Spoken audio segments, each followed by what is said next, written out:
Okay, good evening. I now call to order tonight's public hearing on the preliminary 2017 town budget for the town of Arundequoit.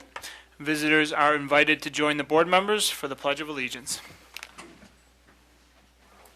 I pledge allegiance to the flag of the United States of America and to the republic for which it stands, one nation, under God, indivisible, with liberty and justice for all.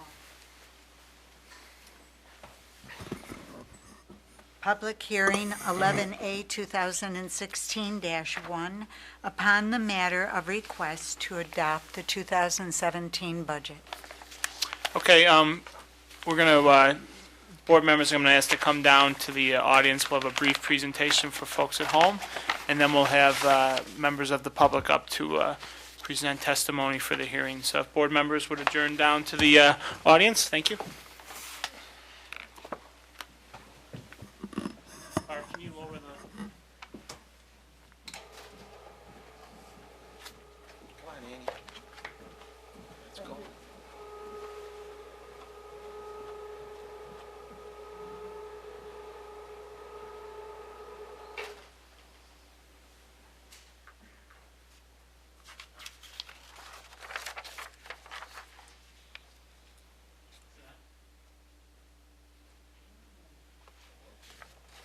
Is the screen on too?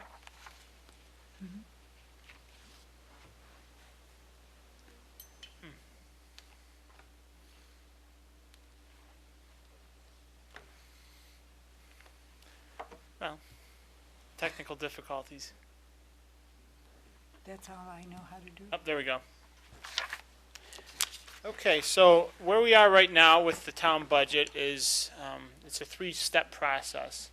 The tentative budget is developed largely over the past really 3 months, myself working with our department heads to develop what in effect becomes my budget proposal to the board. That's the tentative budget. The board then goes through a series of workshops where we go through each department budget individually with each department head. The board has questions for each department head, and from that we get the preliminary budget. That's the phase of the process we're at right now, the preliminary budget. I expect next week we will pass a final budget, which will be the enacted 2017 budget. It's the adopted budget. My comptroller always makes sure I say this correctly because she's worried our state auditors are going to come in. But anyway, so tonight really is to get feedback from the community as we work to develop that adopted budget. Next slide, please. So some of the underlying principles and 30,000-foot elements of the budget include, of course, for I believe the 7th straight year, we're holding the tax rate flat.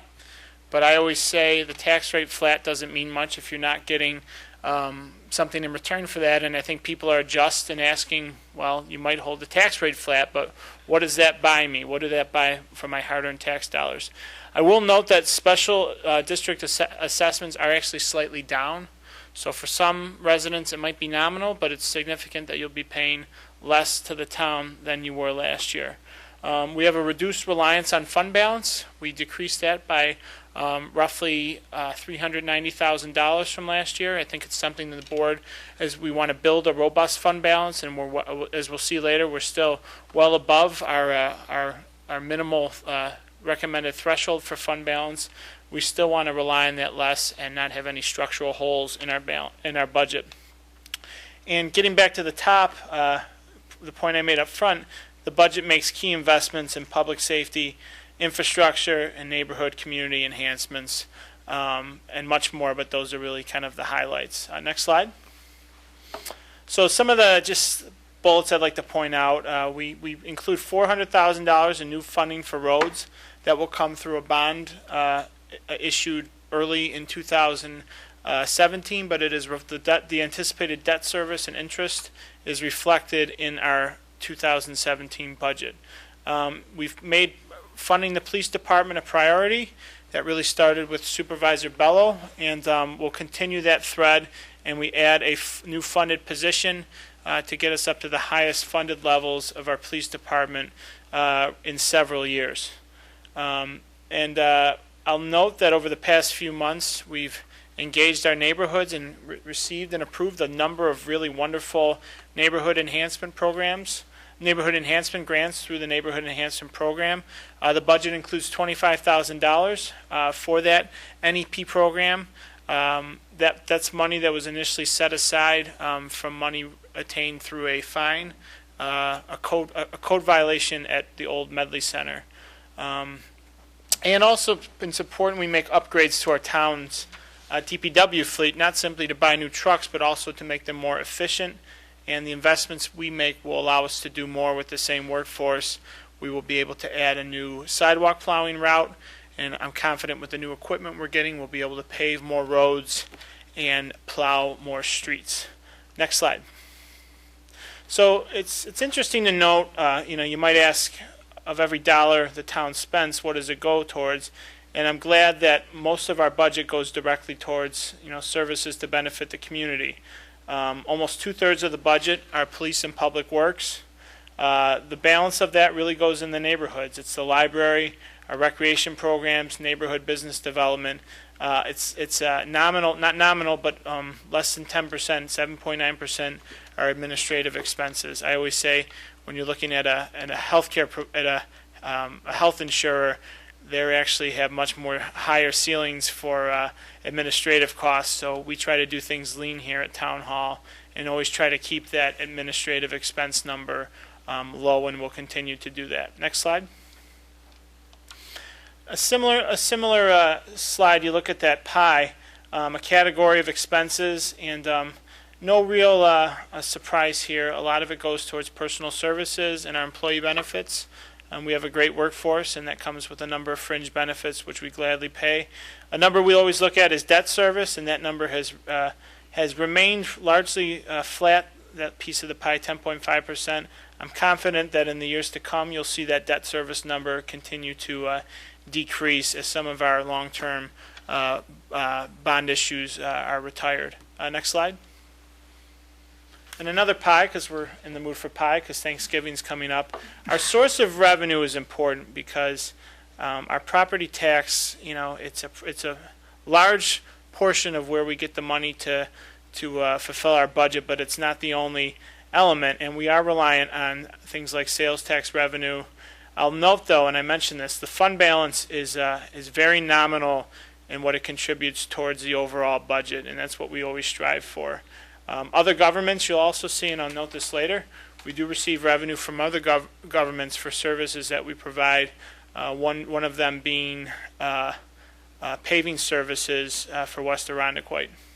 And I'll also note that this was a good year projected for sales tax revenue. That is up as well. Next slide. So I've actually done the town a favor, and I've condensed down the history of taxable assessed value. Previous supervisors had 40 years of tax value, but I figured I would just do the last 10. As you can see, we've had, I wouldn't call it extreme growth over the past several years. However, the past 3 years, it's been positive in that we have had upward growth in our taxable assessed value, meaning the town properties are worth more. So that's encouraging. It helps us from our budgeting standpoint. We're still not where other towns are, but we're certainly headed in the right trajectory there. We've had over $55 million of added assessed value just in the past 3 years. A lot of that is through economic development. A lot of that is through improvements to homes and new structures going up. Next slide. So you see, obviously you can see the town, the far left, the town tax rate has been flat since 2010, excuse me, at $6.51. I don't like to note how, the town is a smaller portion of your total tax bill, because certainly our schools are important and there are demands on their budget. But as you can see, for the past several years, town and county has been flat. I can't tell you what 2018 will be. All I can tell you is that our long-term finance, I should say, our town's finances look stable, and ultimately our goal is to get that number south of $6.51. And I will note that we are in 2017. We'll be embarking on a townwide reassessment. The first time that will be impacted on the tax, that won't be impacted until the 2019 budget. And a lot of people have asked, well, is a reevaluation an excuse to raise taxes? And I'll note we have the state's property tax cap that limits the amount our property tax levy can grow. And we will certainly be bound by the principles of that. So reevaluation will redistribute somewhat the townwide assessment to make it more fair and equitable. It will not be a runaway excuse to raise taxes, and our goal is always to get downward pressure on our tax levy. Next slide. So as I mentioned, the town's fiscal health is strong. Since 2015, we've had an upgraded AA3 bond rating. Another indicator I note, which is encouraging, is the New York State Comptroller comes up with a fiscal stress test that he affixes to every local government in New York State. And we're at 5%, 0% being the lowest. And I'll note some of our cohorts, Penfield, Webster, low, but we're lower than them and much lower than the County of Monroe. So that's encouraging. That takes into account our reliance on things like fund balance, but also a host of other factors that really determines from a budgeting standpoint how strong of a fiscal position we are in. So that's a good indicator, and we'll continue to monitor that, but 5% we feel is very healthy. Next slide. So efficiency. I mentioned the fund balance analysis, and this gets a little complicated. We have a town policy that that overall we want our fund balance to represent between 5 and 20% of our town's operating budget. And right now, general fund is at 16.82% under the current budget. If you look at all funds, though, the library fund, our road fund, consolidated sewer fund, storm sewer fund, Seabreeze water fund, if you put them all together, those combined fund balances would represent 19.77% of town spending. So we're really at the at the ceiling of the thresholds that we like to be at, so that continues to be healthy. We rely less on fund balance this year, and the goal is always to minimize the use of fund balance in the budget, and we do that this year. Next slide. That's actually the final slide. If residents have questions, we will be taking input and discussing and considering amendments up until next week, but certainly we like feedback from the community, not just the folks here tonight, but also from folks in the community. This is a budget, I say it's more than numbers, it's in how we invest in our community, and it reflects on the services that you see it in your community, so we're always interested to know what folks think. And that is the completion of our PowerPoint presentation. We will now reconvene atop the podium and open up the public hearing, or continue the public hearing.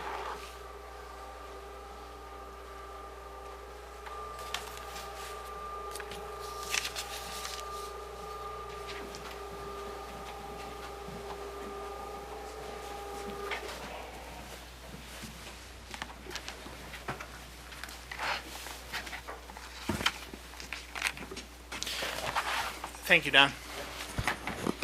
So the only person signed up, we might have other people interested in speaking to the budget. The only resident we have signed up is Jeff Goldblatt, here to give his annual brief reflection on the town's budget. Come on up, Mr. Goldblatt. How are you tonight, sir? Not too bad yourself. Good, thank you.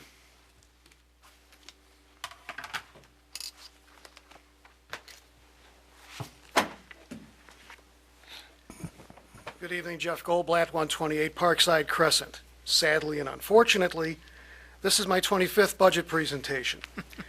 As in the past, for purposes of clarity, I may mention certain companies by name. I do not have any financial or employment relation with any such firm, though it would help me pay my overall taxes. And without interruptions, I'll try to blast through this as quickly as I can. First, I have something free that fits into the budget quite nicely. As of the beginning of the month, the state of New York has adopted, and they're the latest ones to do so, the Slow Down to Get Around law, which helps prevent workers principally in the solid waste industry, would help protect our workers at all from inattentive drivers. You have to slow down to get around. This is a national program that was developed in southern Ohio after a couple of workers from a company called Rumpke were killed in back-to-back residential accidents.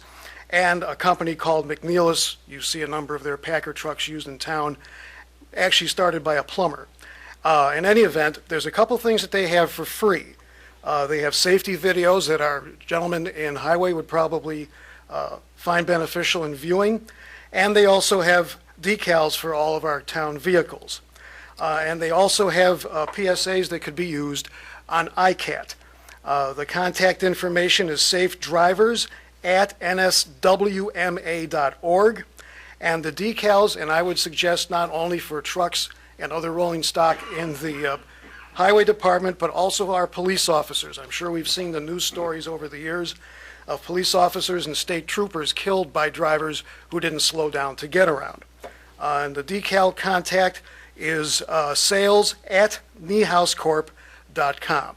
So there's something free that the town can take advantage of, especially now that New York State has adopted slow down to get around. And it looks something like that is what the decals look like.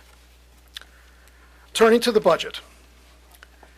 In the letter to the budget, the supervisor, in stating that the tax rate was going to remain at 651, went on to state this is accomplished despite growing costs over which the town has little or no control. I found a few things that the town does have control over. Let's talk about them. One of the things that's common to most every property that the town owns is grass. And while this is not a meeting about how good or bad people do their jobs, and everybody does a fine job, this is about money. The town of Penfield, despite the numbers that the supervisor just showed, put their lawn mowing out for bid. And this covers 17 sites and 33 acres of land in the town of Penfield. Perhaps an RFQ, as opposed to an RFP, request for quotes, would be reasonable to find out, would there be a savings in bidding all of this work out? We don't have as many sites as the town of Penfield does, but to see, are we operating at the most efficient level cost-wise, or do we turn that work over? Then there's the 4th of July. After years and years of not doing anything in the way of can and bottle recycling, last year, hooray, this was finally done, only to see the town slide back this year to no recycling. Last year, there were separate containers put out with nickels going to the Boy Scouts. But then there's also other costs. The barrels that are used are inefficient. They have to be loaded into trucks, schlepped around, placed.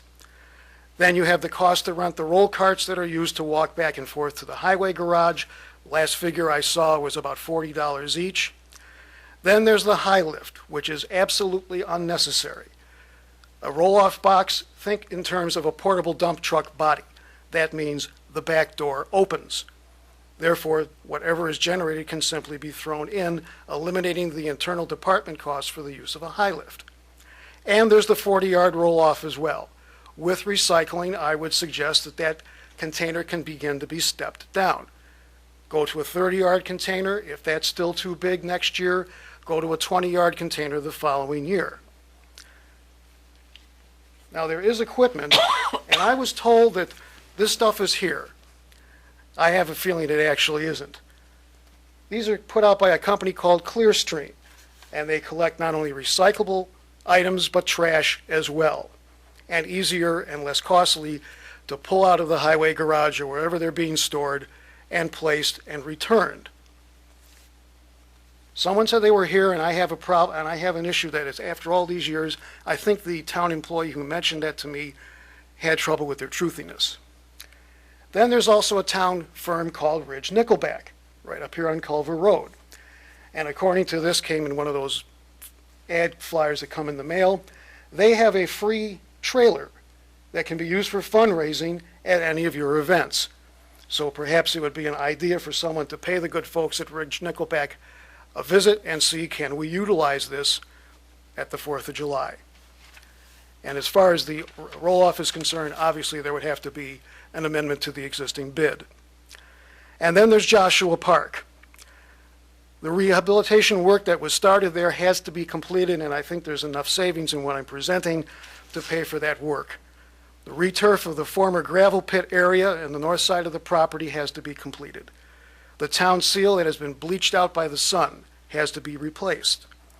There's a closed circuit sign on the southeast entrance that has to be lowered, so that's joining the other signage. And there has to be a recycling container to capture cans and bottles. The county has made a 60% commitment to the state for 60% diversion by 2025. That means everyone, including the town. and to have that stuff thrown away is just a waste, no pun intended. Code enforcement. Two issues. A, by my count, there's about plus or minus 24 commercial locations around town that are still not in compliance as far as dumpster enclosures. That was put on the books back in 1995, and it's still not resolved. I had nothing to do with that. Some businesses are and some businesses aren't. As a simple matter of fairness, other businesses made the investment. Those that are missing in action need to join in, and those businesses need to be contacted and say, would you please get in compliance with the code? And then there's house numbers. Now, I don't believe anybody from emergency services is here this evening, but I'm sure your chief of police, your fire marshal, the fire companies, the ambulance companies will tell you that still, after 25 years, there are still any number of homes in the town of Arundecoit that still do not have house numbers that can be read from the street. There's been ads placed in the former Arundecoit Town Hall report promoting this. St. Paul Fire District has had this in their newsletters. In fact, we even have here this evening an article from the newspaper of record, which is the Buffalo News, that points out how house numbers can enhance the appearance of your home. This has to be addressed as well, because that's a tragedy waiting to happen. And I don't think we need any more black eyes by news reports saying, tonight in the town of Arundecoit. No, we don't need that. What I would suggest is that this board set a deadline for both of these things so that people come into compliance with the code, and afterwards, if you're not in compliance with the code, you get fined. The cemetery. In 2014, total cost for the Arundecoit Cemetery was $164,000. In the budget going into next year, your cost is up to $237,000. With revenue that has been falling, in 2014 is $141,000, going into next year, $116,000. The numbers are underwater. Now, this is nice to have, but it's not core to day-to-day life in the town, and especially with these kinds of numbers. I would again suggest that it's time for the town to have a discussion with a company called Stonemore. They are publicly held, about a takeover of this facility, and they do cater to non-for-profit entities, which the town is, including a number of church parishes around the country. If the town of Arundecoit isn't attractive enough for them to make a bid, then maybe we have, since there's always discussion about the city needs to work with the towns more often, and it never happens. Here's a place where it may happen. Now, I know the city would not want to give up Mount Hope because of its historic value, but Riverside is not so historic.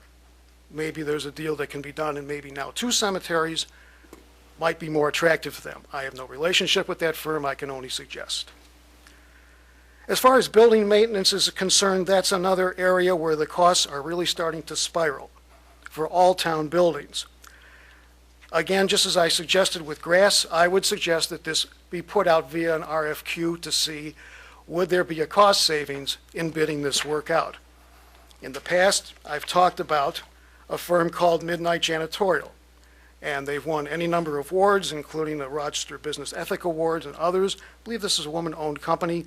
I picked up their flyer at one of the small business shows in the city a number of years ago, and there are others, but it would be worth putting out an RFQ to see, is there a cost savings in turning this work over? Because the numbers that are in the budget are really climbing up and climbing up quickly. Solid waste. We've all seen piles of brush around town in our travels. I put a little photo array together, small, medium, large, and extra large, that we all pay for. Now, if Mother Nature decides to get a little testy, that's one thing, but under normal weather conditions, as a simple matter of fairness, I don't know whether it's I or anybody else should be paying for other people's yard work, especially if it's on a voluntary basis. The town has figures, so you know approximately each year the kind of tonnage you're collecting and processing. I would suggest a user fee. So this way, people who are doing voluntary yard work under normal weather conditions kick in a little something to help defray the cost. Beyond that is also a truck issue. and I've noticed that a couple are starting to look a little long in the tooth, which to me confirms the idea that the town built the wrong building first. But going forward, instead of purchasing the same size trucks that are always purchased, you're not gaining anything in terms of productivity. Peterson Industries, the company that manufactures the Prentice loaders you currently have, has a larger truck that can hold up to 45 cubic yards of material. Instead of running, I believe there's 3 trucks on the fleet right now, maybe you get down to two trucks on the fleet using this larger vehicle. And if this larger vehicle were to ever to be run with nat gas and nitrogen in the tires instead of oxygen, there's even more of a savings. Now I understand, having been in the building at the rear, that, well, there's no room for it. At some point that's going to have to be addressed. They also have something brand new this year, and questions have always been raised in the past about, well, what do we do in the spring when there's no separate collection of yard waste? So they have this, what they call their route assistant. Now this works the same as their larger truck, but also can be used to pick up 96-gallon roll carts. It's a little tough to see because it's painted black, but 96-gallon roll carts, and they can be loaded by hand. Down the road, perhaps via DEC grants or EPA grants, and if you don't have a grant writer on retainer, you need one. That could also help as far as spring cleanup is concerned when you don't necessarily have to run your larger vehicles. A company called Lodell also has what they call their truck-mounted loader. This would be more efficient when it comes to picking up concrete, brick, and other such heavy material. Now you're running one truck instead of 2 vehicles, and you've got some automatic savings with other work being done by the people who normally would be accompanying a dump truck to pick this material up at the curb. There's also the issue when it comes to hauler licensing, and this, how this ever happened, I really don't know. But while the principal haulers in town, both residential and commercial, are licensed in, we still seem to be missing the roll-off only firms, and these are the smaller firms that you will see when someone has their roof replaced, things of that nature. I know a couple of the state sale companies use roll-off firms. But what I keep hearing is, well, we send out the notices and they don't answer. Again, we have a fairness issue. If I have a company, let's call it Jeff's Junk, just to keep that alliteration thing going, and I know that one of my competitors is and I'm licensed in and somebody else is not, I'm going to be a little bit annoyed about that. There has to be a resolution as to the companies who don't respond to being licensed. Aside of the fact it's a little bit of lost revenue, this can of worms was opened somehow along the line when the Solid Waste Commission was in place. The decision was made, well, it's spot work, they're not here all the time, we'll just forego those guys. Well, that changed along the way, and that needs to be addressed. Not only in terms of revenue, but just simple fairness amongst the companies. Under Highway 1, I'm going to talk about sidewalks. In fact, I was just having that conversation with the town clerk before the meeting started. A company called Concrete Solutions, and again, this comes through one of the coupon mailers that you get in your mailbox, and this deals with sidewalks. The town clerk, and I don't certainly want to put her on the spot, was concerned about my safety riding over here, and I mentioned that I don't ride in the street, especially at night. I'm on the sidewalks. And I have, and actually do have, a saddle on top of a saddle because Mother Nature didn't provide me with much else. And the sidewalks are an issue too in town besides the streets. So this company, Concrete Solutions, as it falls off my board here, they have a different approach to sidewalk repair in that they will lift up the concrete pad that has already been pushed up by the underneath tree roots, clean out, and drop it back down. Now I can tell you, being on bike or hoofies, plural of hoof, all the time, that's the principal problem. Some sidewalk slabs have to be completely repaired. Most of them just have to be cleaned out underneath. And they claim that by taking their approach, that you can save anywhere from 1/2 to 2/3 of the cost of a replacement sidewalk. It might be worth talking to these folks to maybe have them do a little demonstration project here and there to see if their approach can wind up being less expensive to the town than having a large crew going around and replacing sidewalk slabs.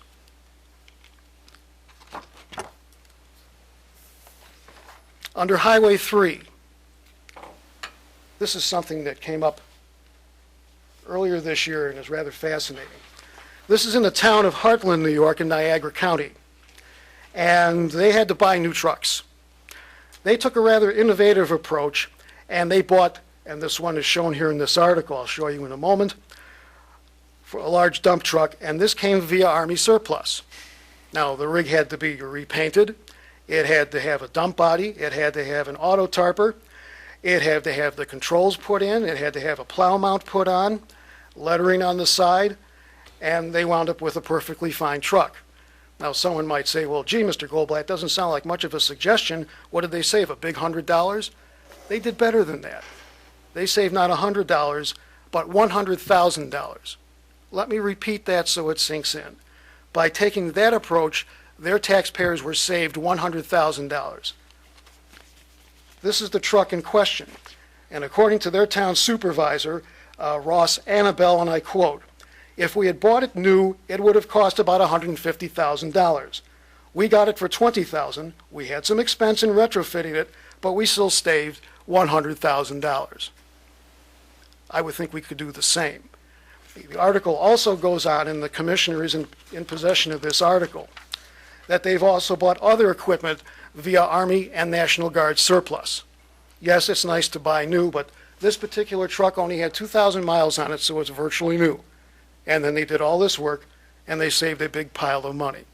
This is worth exploring, since this is a major expense when it comes to trucks going forward. I know there was some discussion about this at the town board workshop where the budget was initially presented by the supervisor, and this would be something that we could potentially do.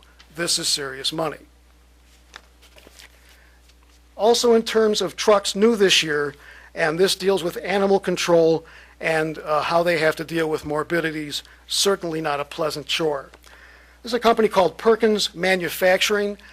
They typically make the lifting equipment that you will see on the back of refuse packers, which enables the 96-gallon roll cart that most people use to get emptied into the truck.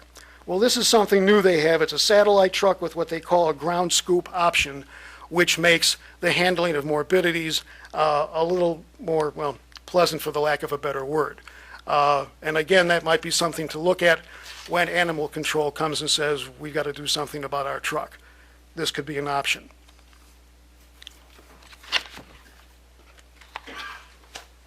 The Seabreeze Water District, where we've had enough financial issues over the years, as we're well aware. But the cost of this keeps climbing. In 2013, their total expense was $889,000. Going into next year, now we're up to $985,000, almost $1 million, for the same exact water that the rest of us use. If they were getting special water shipped in from the planet Zoltar, that may be one thing, but it's the exact same water. Now, there may have been a point in time when it made sense to have this, but I will argue that that time has come and gone. I would suggest that it is time to sit down with Monroe County and talk about a tuck-in acquisition. If for some reason a deal can't be struck with Monroe County to take this cost off our books, I will suggest 3 publicly held companies that I've learned about via watching television, and I have their annual reports: American Water, and I'm not an investor, by the way, American Water, Aqua America, or American States Water.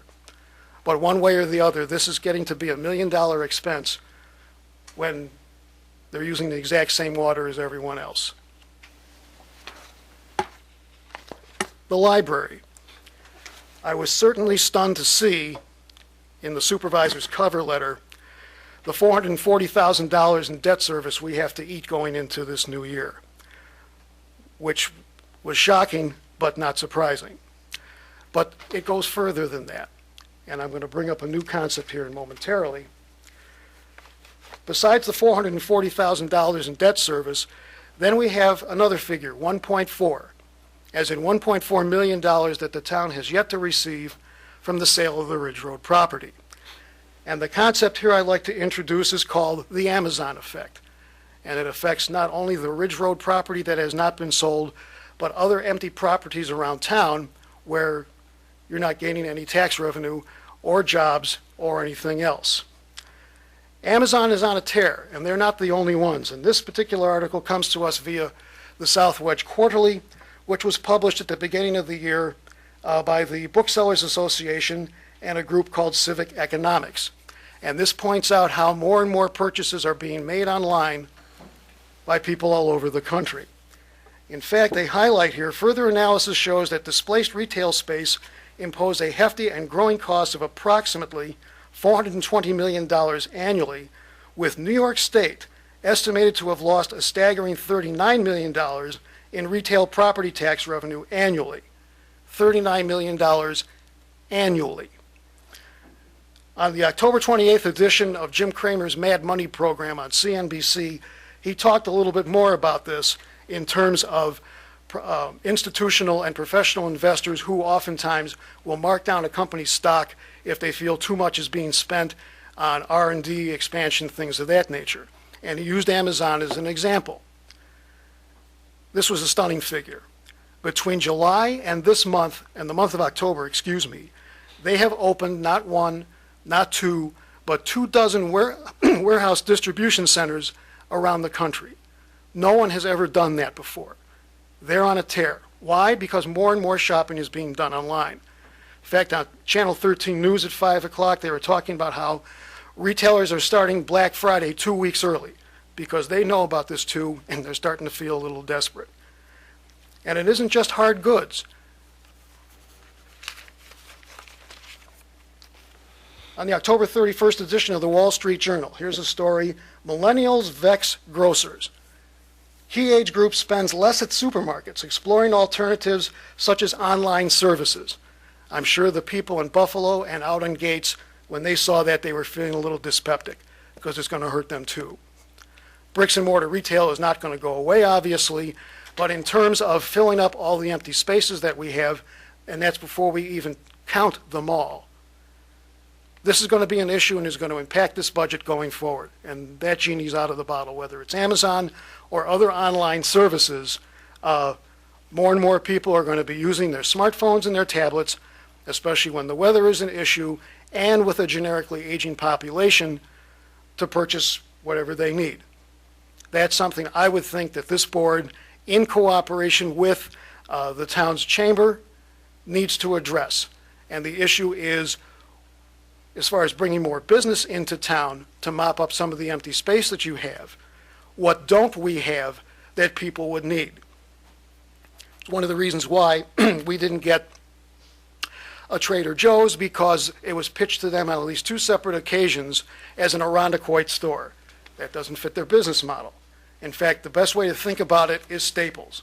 When they decided to enter Monroe County, they took the map, they divided it horizontally, north and south. They put a store in Irondequoit that just happens to be in the town of Irondequoit. But you have to market this as a northern Monroe County store that attracts not only town residents, but people who live in Charlotte and from the east side of the city. Now it's a larger population base that site selection people will pay more attention to, rather than saying, hey, we'd like to put your store in Irondequoit. Certainly, we have 50,000 people and 18,000 homes. That starts, but when you can show, whether it's a local firm or particularly an out-of-town firm, a larger population base that would come and support your business, that makes more of an impact. And that's the kind of discussion that has to happen in order to bring more businesses into town, to generate more tax revenue that takes some of the pressure off of what you're facing going forward. It's also worth noting that banks are not going to save you either. From the October 23rd edition of the DNC, they point out that since June 2011, 228 bank branches have closed in New York State, a 4% decline, and that's according to the FDIC. Actually, that figure is off. It's now 229, since there's a bank branch closing at Culver Ridge Plaza as a result of the key acquisition of First Niagara. So it's not just retail stores, it's also banks, because people are not using those as much as they used to. The supervisor mentioned earlier, and I'll just address this very briefly, about properties in town and property values in general. Now, I'm sure you probably saw this article from October 30th called Unfair Share, where $866 billion worth of land in New York State is exempt. And that means, in terms of property taxes, we all pay more. So in looking at the budget, if I can get my hands to work properly, here we go. In the front of the book is a detailed listing of different types of properties and their exemption value and percentages and how many in each category. Now, the article here points out that the state of New York has certain categories that qualify, in their opinion, to be tax exempt. But then I see a few here that don't quite match up with what's detailed in this article, like greenhouses, mass telecom calling, business investment properties, special district, whatever that might be, and, well, there's one other that I forgot to check off, but regardless, other municipalities around the state are dealing with the same thing, and it might be worth a double check on to see if all the properties that are considered tax exempt under the state rules actually are supposed to be tax exempt. Because those few kind of jumped off the page at me, and it's worth a double check. Last and not least, a subject I didn't think I was ever going to have to bring up again, but I go back to where I started all those years ago, and that's talking about leaves. In the October 13th edition of what's left of the Irondequoit Post, the supervisor had a column about this called Raking a Difference. Now, that's fine. I have no issue with neighbors helping neighbors whose get up and go got up and went. I did this myself without a formal program for an elderly neighbor who's since passed. I used it as a demonstration project to show people in my neighborhood that you can pack those paper bags good and tight. And having been to Emerson Street more than once, I can tell you the fewer plastic bags they see. But the statement that jumped off the page at me was, leaf pickup is a service I would like to see Town Hall offer to our residents, and we are taking initial steps towards a phased-in approach. We've been down this road before. And in fact, when the Solid Waste Commission was up and running, a couple of us visited a couple of other towns, and we were told emphatically, don't do this. We even had a town-wide vote about this at one point in time. Getting the material to the curb to help neighbors who can't do it anymore is fine. That has no impact on the budget. It's how that material comes off the curb, that's where the problems start. And something that I'm amazed to this day that no one has, whether it's one of the disposal companies in town that picks up leaves separately or anybody else, hasn't raised an issue about. This is the flyer that was sent out by the town of Greece in 1992, which details the problems with vacuums, the problems with plastic bags, and why they're not going to tolerate that anymore. And it's worked ever since. The irony is the person who drafted this document subsequently became our commissioner and refused to deal with this in any way, shape, manner, or form. If we're going to take a look at leaves, and I will not bore you folks with this evening because this is a budget hearing, I am more than happy to come back at your convenience to discuss this in detail. But if we're going to do more of this for folks, we need to have a discussion about the longer term costs. Bringing guys in on overtime, I'm sure they love that, but that's at our expense. Investing in equipment, that's at our expense. This has to be talked through very carefully because we have a long history of not managing this properly in this town, and to jump into something else because, well, it's a nice thing to do, it's going to wind up, in my opinion, as a budget buster for sure. And that's my message. Thank you, sir. We always appreciate your insights. Anyone else in the audience wish to address the board on the budget? Okay. Seeing none, I'm going to make a motion to adjourn. So moved. A second? Second. All those in favor say aye. Aye. Opposed? Meeting is adjourned.